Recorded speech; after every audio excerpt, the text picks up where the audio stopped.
दलित को सताया जा रहा है क्या? बिल्कुल संभाला जा रहा है, सभी लोग हैं यहाँ। नेतृत्व विनोद झाखड़ कर रहे थे।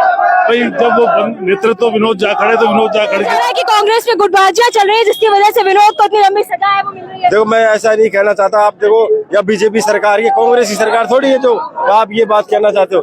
कांग्रेस में कोई गुटबाजी नहीं है। हमारे सचिन पायलट जैसा, हमारे जूली साहब जैसे सब नेता उनसे जेल में मिलने की कोशिश करी। आरएसएस का विरोध करना भारी पड़ रहा है क्या?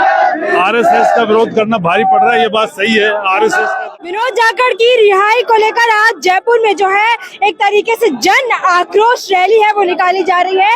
और इसी बीच हमारे साथ जो है डीसी बैरवा जी मौजूद हैं और ये भी आज कहेंगे कि विनोद झाखड़ की रिहाई को लेकर इस पूरी पैदल मार्च हम कहेंगे उसमें जुट गए। बैरवा जी, आज ये जो 200 फीट बाईपास से विनोद झाखड़ की रिहाई को लेकर ये रैली निकाली जा रही, क्या कुछ कहोगे आप? आपको इस बात का ध्यान है कि भाई विनोद भाई झाखड़ को आज करीब 15 से 20 दिन जिस तरीके से इन्होंने जेल में डाल रखा है वो न्यायोचित है। भाई विनोद ने जो अपनी आवाज उठाई यूनिवर्सिटी के अंदर, जिन्होंने जो आरएसएस ने जिस तरह का जो प्रोग्राम करने जा रहे थे, मैं मानता हूँ शिक्षण संस्थाओं के अंदर ऐसे प्रोग्राम, ये चीजें नहीं होनी चाहिए। आप शिक्षा की बात करो, आप वेद पुराण की बात करो, भारतीय संस्कृति की बात करो। जिस तरीके से भाई विनोद ने जो अपने जो काम किया है वो इतना नहीं है कि आप उनको 15 से 20-25 दिन। ये भी कहा जा रहा है कि कांग्रेस में गुटबाजियां चल रही है जिसकी वजह से विनोद को इतनी लंबी सजा है वो मिल रही है। देखो, मैं ऐसा नहीं कहना चाहता। आप देखो, या बीजेपी सरकार, ये कांग्रेस की सरकार थोड़ी है जो आप ये बात कहना चाहते हो। कांग्रेस में कोई गुटबाजी नहीं है। हमारे सचिन पायलट जैसा, हमारे जूली साहब जैसे सब नेता उनसे जेल में मिलने की कोशिश करी। हम लोग उस दिन सचिन पायलट के साथ जेल में जिस दिन मिलने गए, हमको भाई विनोद से मिलने के तक का टाइम नहीं दिया गया। और भाई इससे ये साबित होता है अब ये सरकार है जो दलित विरोधी है। विपक्ष किस तरह से आगे और रणनीतियां है वो तय करेगा, कैसे लड़ेंगे आप? देखो, आज हम इस प्रदर्शन से एक सरकार को चेतावनी देना चाहते हैं। भाई विनोद को या तो आप जल्दी रिहा करो, नहीं तो हमारा जो दलित युवक है सड़कों पर आया, कल संसद में आएगा, कल जेलों में जाएगा। आप इसको या तो तुरंत रिहा करो। देखिए, यहाँ पर हमने बात की है, क्या कुछ आप बताएंगे, क्योंकि आज विनोद झाखड़ की रिहाई का मामला है वो जयपुर की सड़कों तक आ गया है।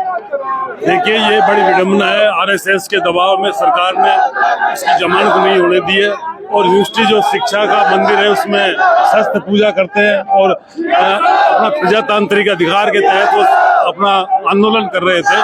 तो सरकार ने बहुत गैर संवैधानिक तरीके से उनको बंद कर रखा है और सरकार कहीं आरएसएस का विरोध करना भारी पड़ रहा है क्या?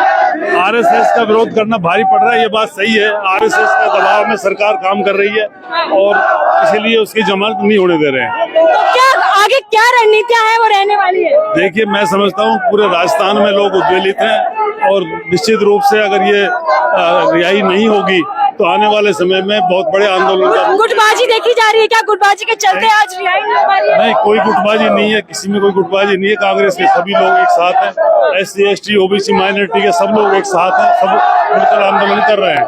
दलित को सताया जा रहा है क्या? बिल्कुल संभाला जा रहा है, सभी लोग हैं यहाँ पे, सभी लोग एक साथ। नेतृत्व विनोद झाखड़ कर रहे थे।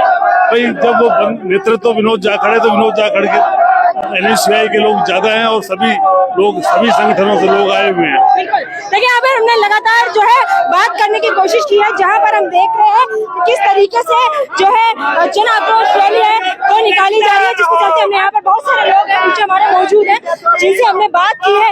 और आज यहाँ पर दलित होना विनोद झाखड़ का भारी पड़ रहा है क्योंकि दलित को सताया जा रहा है और ये जो मांग है वो शहीद स्मारक पहुंचेगी। और ये देखिए, अब नारे हैं वो सुन ही रहे होंगे कि आरएसएस की गुंडागर्दी अब नहीं चलेगी।